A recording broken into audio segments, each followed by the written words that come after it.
Hey, and welcome to Learn with Zach. Today, we are going to be talking about the best and worst monarchs of each century, going from the year 900 to 1999. We are not including the 21st century because we've so far only had two monarchs, one of which has only reigned for 2 years as of October 2024.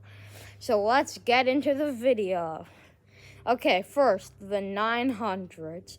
I think that Ethelred the Unready was the best monarch because he was the first monarch to fight off a foreign invasion. And I have no worse monarch because, these were amongst the first monarchs. So, I don't know. Okay, for the 1000s, I have for the best monarch, William the Conqueror, as after the whole confusion with the Danish invasion and stuff like that, he was the one who finally rose up to power and who many consider to have been the first English king, although there was the House of Wessex before that. And for the worst king, I have Sven Forkbeard, as he was the one who originally led the Danish invasion, which is the foreign invasion that I was talking about with Ethelred the Unready. Anyways, for the 1100s, the best monarch is Richard the Lionheart, as he would never say no to a fight. Also, his name is cool, and it's one of the inspirations for the English coat of arms. The 3 lions, the 3 gold lions on red. For the worst monarch, I have King Stephen, because even though he was something like 3rd in line to the throne, he just cut out to be 1st in line once Henry I died. And instead of Empress Matilda, who was 1st in line to the throne, becoming queen. By the way, she was Empress Matilda because she was the wife of the Holy Roman Emperor back in 1125. Okay, for the 1200s, I have as the worst king we're doing first, because I can't think of a best king. We have John Lackland, or King John the First, because he's the only John. I feel like he's the worst king because of the Magna Carta, which was because he had unhappy barons. And for the best king, drum roll please. Why am I doing this? John Lackland, aka John the First, because every president can trace back their lineage to him. Yay, he gets both. Okay, time for the 1300s. The best monarch is Edward III, as every single monarch can also trace their lineage back to him, just like they can with William the Conqueror. For the worst monarch, I have Richard II, because many people disliked him, and Henry IV, the son of John of Gaunt, attacked him and killed him, probably, and then he took the crown for himself. Ooh, now we're getting to the 1400s, my favorite one, as in this century we get the basis for Game of Thrones, the Wars of the Roses. For the best monarch, this is as weird as it sounds, it's tied between Edward IV and Henry VII. And it's weird because Edward IV saw Henry VII as a rival once Edward IV had killed Henry VII's cousin, the then king, Henry VI. at the end of the Battle of Tewkesbury, although technically Edward IV did not kill him. It was some of his followers who killed him while he was doing a prayer. For the worst king, we have Richard III. He's so bad that even horrible histories stated that he was bad in their Monarchs song. He was bad because, one, he was supposed to be Edward V and Richard, Duke of York's, he was supposed to be their, protector. Even though Elizabeth Woodville, their mother, tried to do most of that, but however failed. Edward V was supposed to be staying at the Tower of London for his coronation, and even though Elizabeth Woodville didn't trust Richard III one bit, she still had to let Richard go to also go to the Tower of London. After that,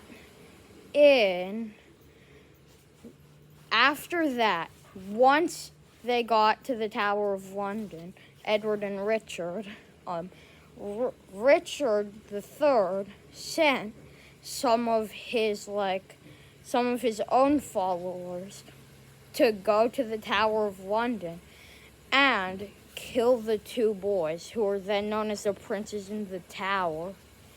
For the 1500s, we have... hold on. For the 1400s, the best monarchs are Edward IV, because I was rooting for the Yorkists until Rich III. He was the only Yorkist I hated. And for Henry VII, he ended the Wars of the Roses. For the 1500s, my favorite monarch is Queen Elizabeth I, as she started reigning after a lot of crazy stuff happened. And when she started reigning, it brought a new sense of identity to the country, as previously England had split away from the Catholic Church. Then Edward V, the Protestant, reigned. Then Jane Grey reigned for 9 days. Then Mary took over, got her beheaded, Jane Grey. And then she was Catholic. She reigned with Philip II of Spain. And then, finally, Elizabeth takes the crown, as Mary had had 2 phantom pregnancies and then died. For the worst monarch, we have Henry VIII, because he had 6 wives. Divorced, beheaded, died. Divorced, beheaded, survived. Then, after that, he divorced his first wife, Catherine of Aragon, beheaded the second, Anne Boleyn. The third one, Jane Seymour, died. The fourth one, Anne of Cleves, looked somewhat like a horse, and she and Henry had their marriage annulled. Then Catherine Howard, who got executed for treason, and Catherine Parr, who outlived Henry VIII. Now we're moving on to the 1600s, and for the best monarch, this one took a while to decide on for me.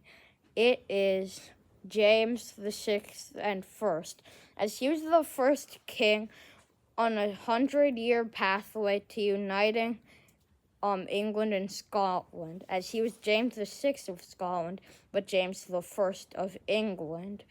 As for the worst monarch, I have James II and VII, 2 Jameses in a row, wow, because he was Catholic, and they were going to raise his new son, James III and VIII, to be Catholic, but Mary and her cousin William, who were Protestant, and Anne,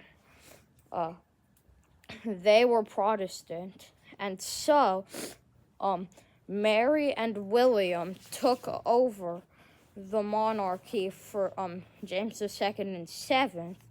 Then, when William died in 1702, it went to Anne the First, who then united England into Great Britain.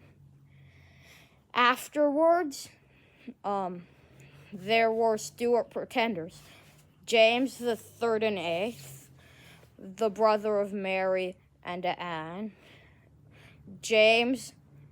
Charles the Third, instead of the current monarch, who was also a pretender. He was also known as Bonnie Prince Charlie and the Young Pretender, whilst his father was known as the Old Pretender.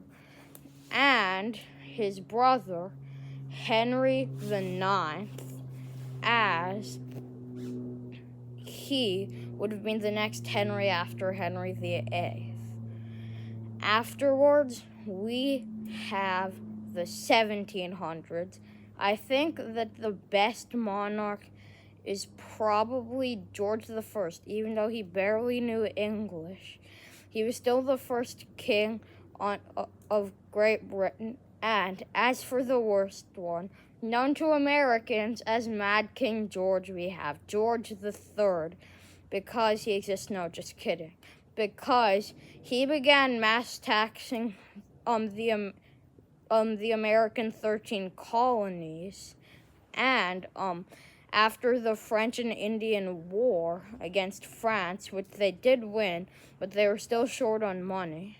So that led to the colonists becoming especially angry at Great Britain, leading to the Boston Massacre and the Battle of Lexington and Concord, starting the American Revolution.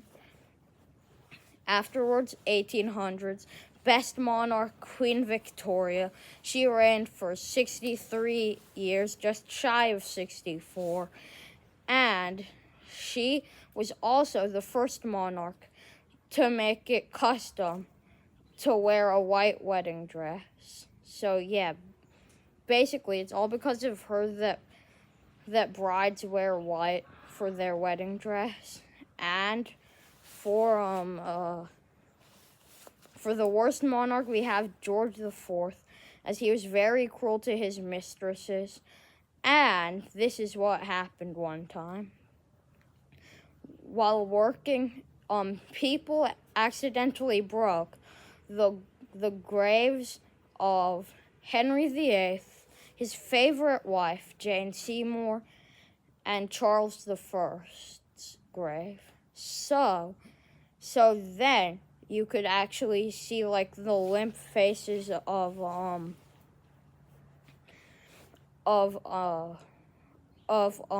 Henry VIII. And so when George IV came to see what all the ruckus was about, the people mocked him, saying that Henry VIII was able to get rid of 5 wives, while he couldn't even get rid of one. Okay, for our last century, for the 1900s, for the best monarch, we have, by a landslide, Queen Elizabeth II, as she reigned during the Cold War and also during modern times, in the modern era. She was also the one who decided to keep the house name as Windsor. And for the worst monarch, we have Edward VIII, because he ended up abdicating after 1 year as king, because he wanted to marry an American commoner, twice divorced, and that at that current time was against the monarch's laws, so he had to abdicate. And funny story, his father, George V, guessed that he wouldn't even make it 1 year into his term, and guess what? He didn't. Thanks for watching. Please like and subscribe. We are so close to 250,000 subscribers, and I really want to start getting monetized sometime soon. And we're so close to 250,000 1,000 subscribers. We only need 24 more subscribers. We're at 226. So, smash that like button, hit the subscribe button, and share with people you know who you think might be interested in this video.